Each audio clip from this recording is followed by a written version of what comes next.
Hey Internet, it's time for Trey versus RC Sproul. We are going on several years now of Trey Jadlow insisting things are analytically true while apparently not understanding what the term means.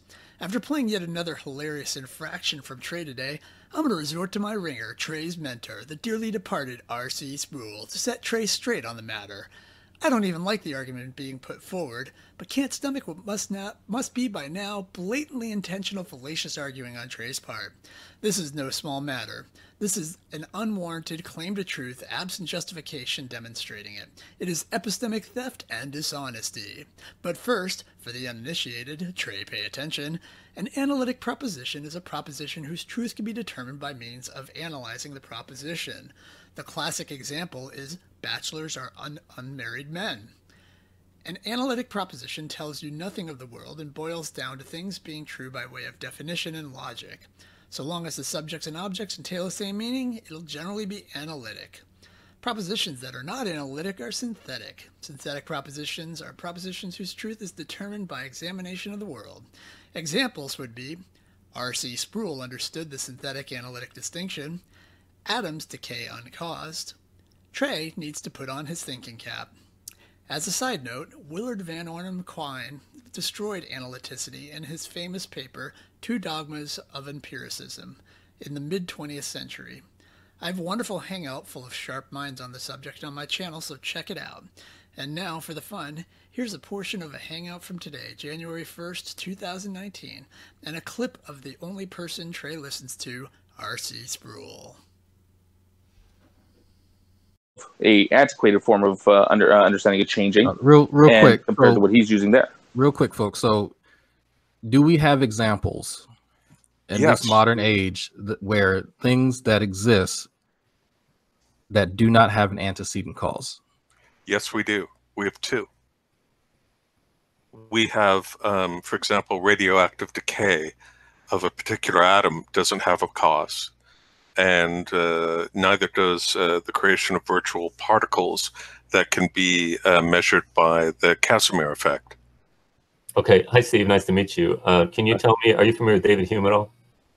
Oh, no, I wouldn't claim any excellent knowledge of the history of philosophy or the concepts.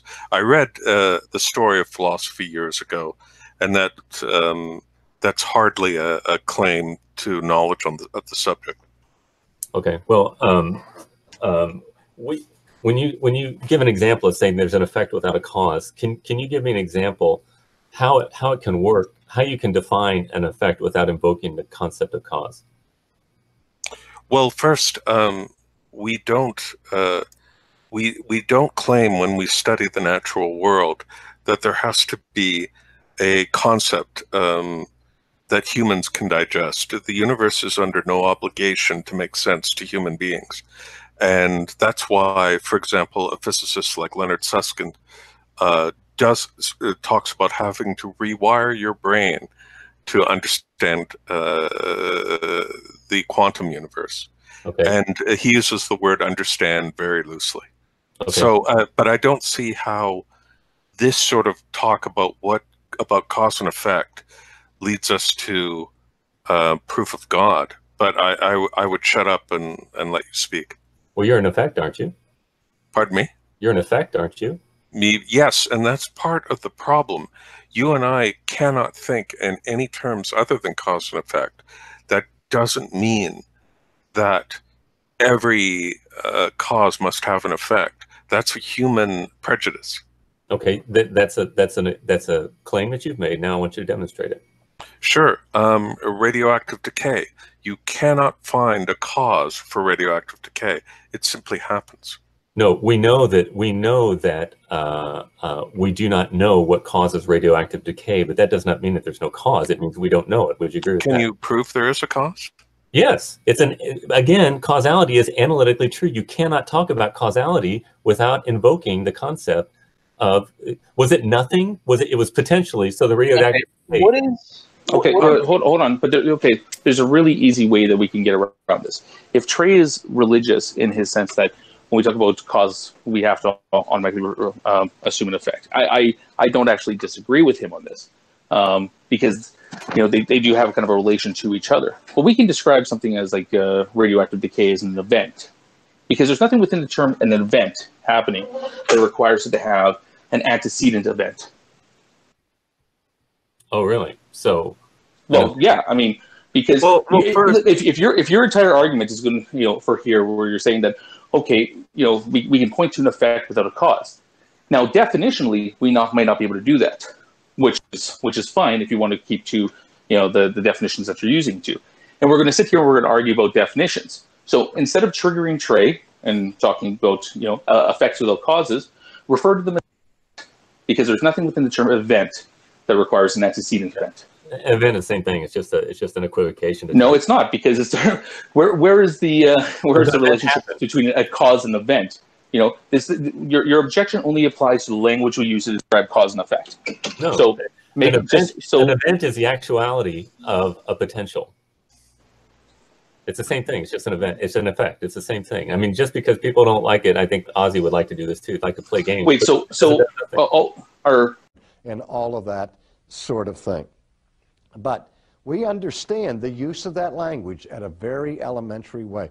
One of the first things a parent learns how to say to a child when the child asks a question is because. That's the answer. In other words, we're saying that flower has a cause. That tree has a cause. Something has produced it. Because we also understand that something cannot come out of nothing. Now, again, I'm going to ask you to put your thinking caps on, because I'm going to do some close work with your minds here. When I say this is a formal principle, we're saying that it doesn't teach us anything directly about reality. It doesn't tell us that there are causes out there in the real world. It doesn't tell us that there are effects out there in the real world. Maybe everything in the world is eternal and uncaused. I don't believe that that's the case, but I'm saying hypothetically. We're sitting here in this room, and I'm saying there's all kinds of things outside of this room. There are cars and trucks and planes and bees and trees and all the rest. And I can say this to you for sure, that if any or all of those things that I've just listed, trucks and trees and cars and all of that, are effects, then we know for sure that they have what? Causes. Now, maybe they are not effects, but the principle is, the logical principle is, if something is an effect, it must have what? It must have a cause.